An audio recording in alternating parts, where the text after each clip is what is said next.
Hello everyone, this is Penn Central 5700 here. Welcome to another product review today. And today we're taking a look at the USRA 282 Mikado by Bachmann Trains and HO scale. Alright, so we'll get started with the review here. We'll take a look at some of the history behind the prototype, we'll go into some closer details, and then we'll take a look at the model in operation. During the First World War, the United States government nationalized America's railroad companies. This formed the United States Railroad Association, or USRA. The USRA designed standard locomotive designs that could be utilized by all American railroad companies. The 282 Mikado was the first design. The first Mikado was built in 1918 for the Baltimore and Ohio Railroad. Today, there are 7 USRA Mikados still surviving, including number 4500 of the Baltimore and Ohio, the original one. Alright, so here we have a look at the front of the model here. We'll start at the bottom. We have the pilot here, which is pretty nice looking. We have the coupler up front as well. And then we have the coupler cut bar there, which is used to disconnect the rail cars on the locomotives, in real life of course, not on this model. We have these steps on either side, followed by the handrails.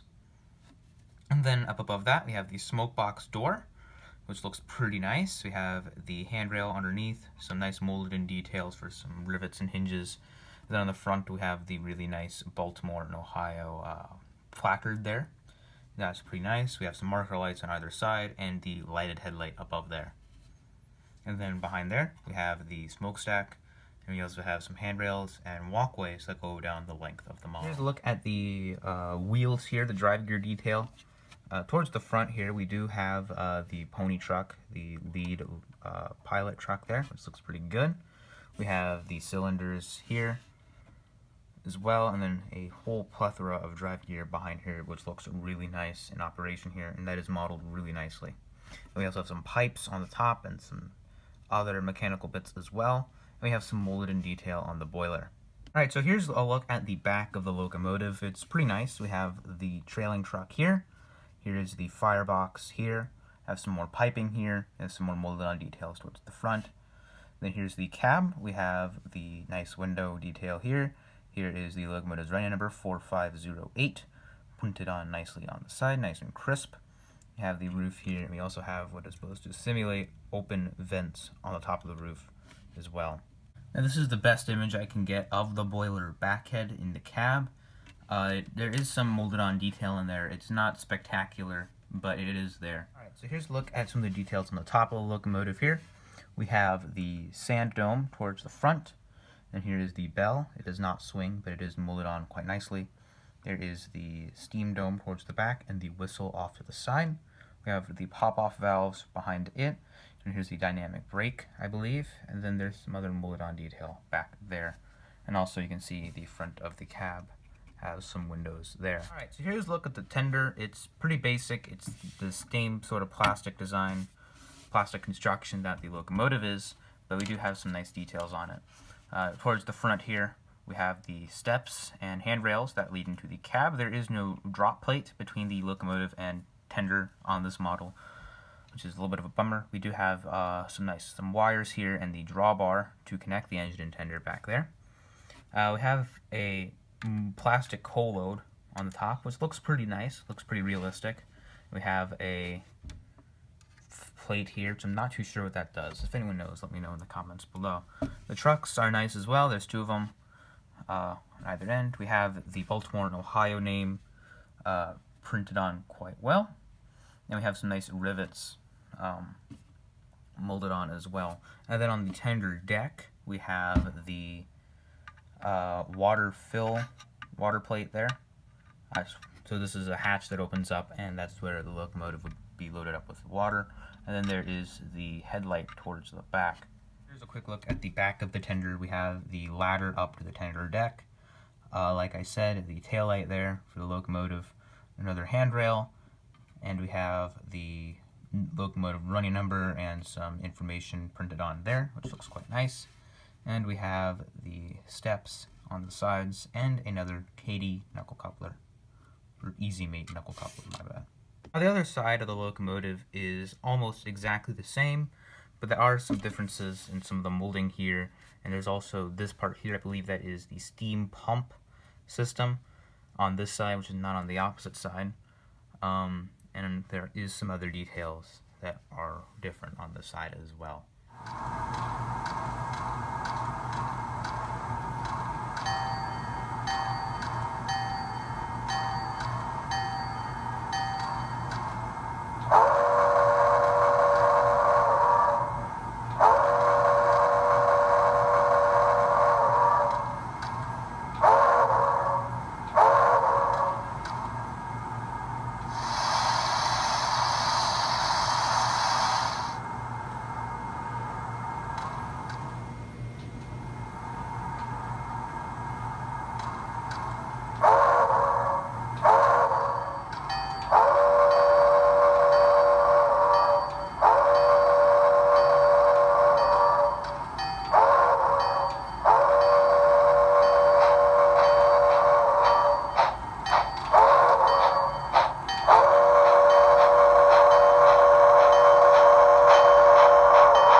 So overall, I think Bachmann did a good job with this locomotive. It came out really nice, and it definitely is a welcome addition to my collection.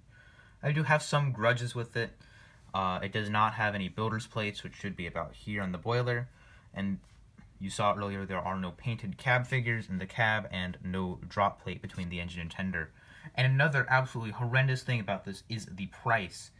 The MSRP from Bachmann is $400 US, which is absolutely ridiculous. What? What the fuck? This locomotive is nice, but not $400 nice. $400 could get you a nice steam locomotive of this type from, say, Broadway Limited, who makes much better locomotives. It's much better detail and much better sound. However, luckily, Bachmann locomotives can usually be found at really low prices. I found this one at trainworld.com for about under $100, which is absolutely great. So if you can find one of these locomotives at a very discounted price, I would highly recommend it. Now, I would recommend this locomotive for basically anyone who wants steam engines in their fleet. It's a really nice locomotive. There's a bunch of different road names. There's Union Pacific, Santa Fe, Frisco, New York Central, Maine Central, and a bunch of other ones as well. There's probably one for you out there. I got the Baltimore, Ohio one because where I live, Baltimore, Ohio was really big. It was definitely one of our biggest rail carriers in the region. But overall, this thing is an absolutely phenomenal locomotive, and if you can find one for a good deal, I'd highly recommend it. Alright, so that is going to be it for this review. Leave a like if you liked, or dislike, I don't care. Press the subscribe button if you want to see more stuff like this, or other stuff. I don't know. And be sure to check out some of my other reviews, or some of my other random videos. So that's going to be it for this review. Remember, don't do drugs.